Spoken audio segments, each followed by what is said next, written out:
Today we're going to jump right in and talk about the second really piece of the embouchure. And keep in mind, if you haven't watched my previous videos on this, the first one was relieving mouthpiece pressure, understanding that that's detrimental to your playing. The next video was really the first piece of understanding the aperture controlled embouchure, which was, if you remember, your aperture. So we're talking about the size of your aperture. Now I'm going to pick up where I left off. When we were talking about the aperture size and your opening to your mouth, we're really discussing how your vibrating surface changes the pitch. So we want to think of how that works in physics. Well, typically what happens is we either make the vibrating surface vibrate faster by shortening the length of the surface, or by changing the medium somehow, making it vibrate faster through maybe tension, which can happen on a violin or a guitar string. So imagine you have a violin string, this is my violin, and I'm holding down somewhere like halfway in the string. I'm playing an octave higher than if I were to let go of the string. So if a string length this long is, say, a C, and half the length is a C above it, you can understand that shortening the vibrating surface allows the wave to travel from end to end twice as fast because it's half the length.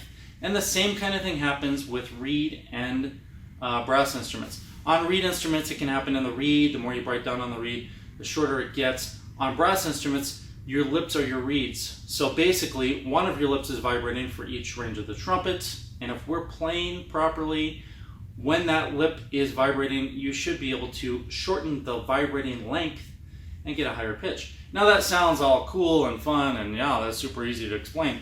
But in reality, there are a lot of other factors. So it doesn't work out exactly like that, but if you keep this principle in mind, then it's going to really help you understand how to embrace the aperture controlled embouchure and take your playing further.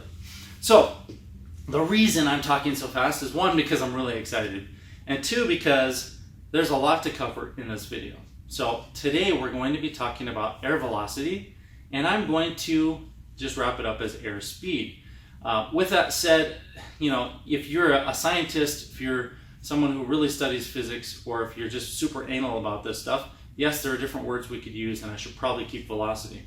But we're going to talk about airspeed because most of you are lay people that are just learning these concepts, and you're not going to go to school for science, so who cares? We're just going to talk about the speed of your air. So, before we were making the aperture smaller as we played higher. We were doing that because we're taking that lip length, which say was this long for a low note, and making it shorter to play higher. In general, you can take that length and reduce it by half to go up by an octave. So if I play this, then I'm playing 4 different octaves.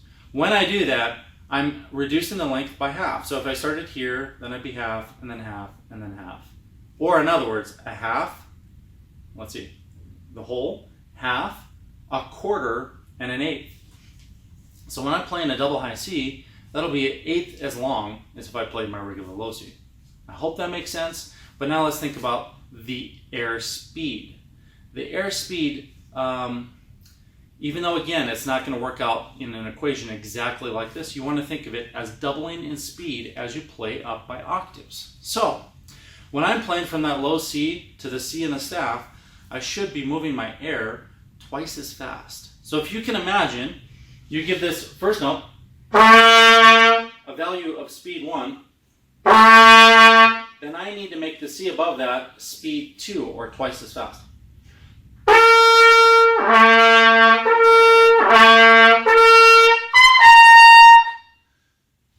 Okay, this concept for beginners usually is very easy.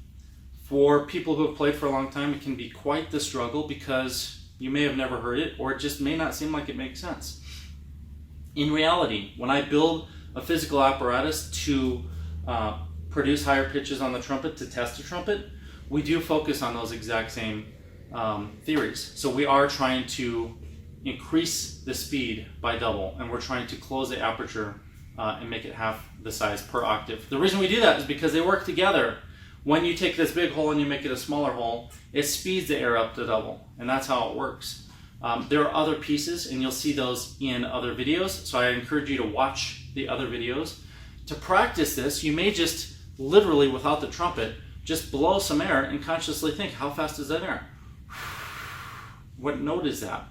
And then see if you can speed it up and slow it down. So I do an exercise like this, and I'll do it up by the camera. Now that may not sound like a double high C, but it is a double high C. I went from low C to double high C.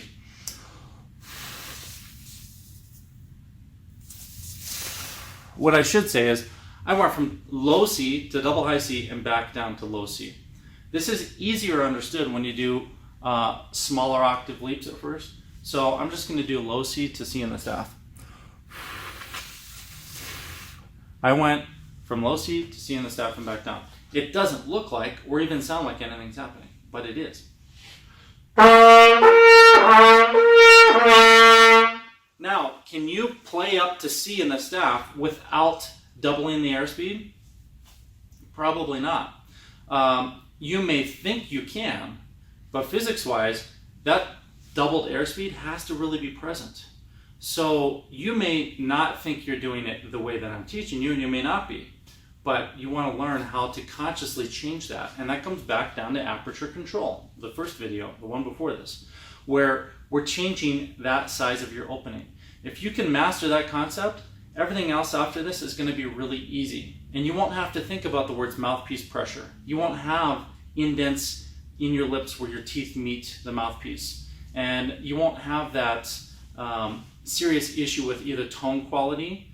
A lot of times people that are pressure players have really great tone quality down low and maybe in the middle register, but the higher they play, the more they suffer pressure and the more the tone quality deteriorates quickly. And let me grab that. Somehow my phone is making noise. Okay, let's see if I can stop it. Well, regardless, it stops. So tone quality can really deteriorate as you play higher and higher if you're pushing too hard. However, you can still squeak out those notes. And if you push a lot of air, you can squeak them out until they're actually really big, full-bodied notes. So just because you can play high and loud doesn't mean you're doing it right. And a lot of you who watch this video right now know there's something up and your endurance severely suffers and cuts off the higher you play. You may only have 5 minutes of endurance, even though you can play some high notes. Okay, so what you're probably lacking is some of these fundamentals, and a lot of the time, is the aperture control. I've given thousands of trumpet lessons, and I've seen it again and again. Even a lot of the very best players who have endurance issues or tone issues somehow have some of this out of balance. All right, so think to yourself, what speed are you playing? What speed are you moving the air when you're playing different notes? And then assign your bass line to say 1. So this is my 1. Now G is kind of like 1.5. I don't really have to think about the numbers. What I have to know is that it's getting faster. But the easiest way to practice this is to get softer as you go higher.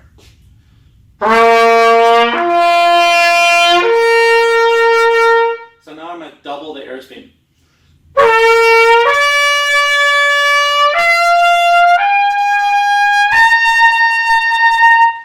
And I wish I had lots of cool computer graphics that would just show you the airspeed going up on a chart. You can envision that.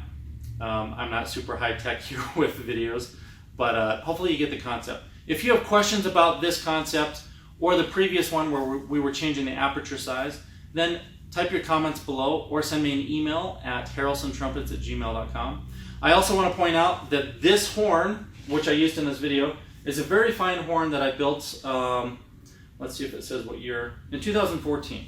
Somebody brought it back in on trade. I am plugging this horn in this video because I make a living building trumpets. It's important for me to make money so I can continue to educate and of course build great trumpets. But a lot of you don't realize that Harrelson Trumpets is only 4 people.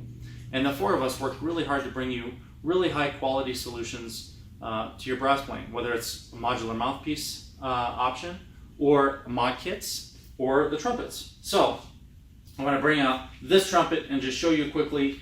It's a beautiful horn. It was refinished and rebuilt with a new bell just maybe a month ago. And this horn is available on our website. If you are interested in this, then I am offering $1,000 promo code right now So you can use that promo code to save $1,000 on this HT44 trumpet.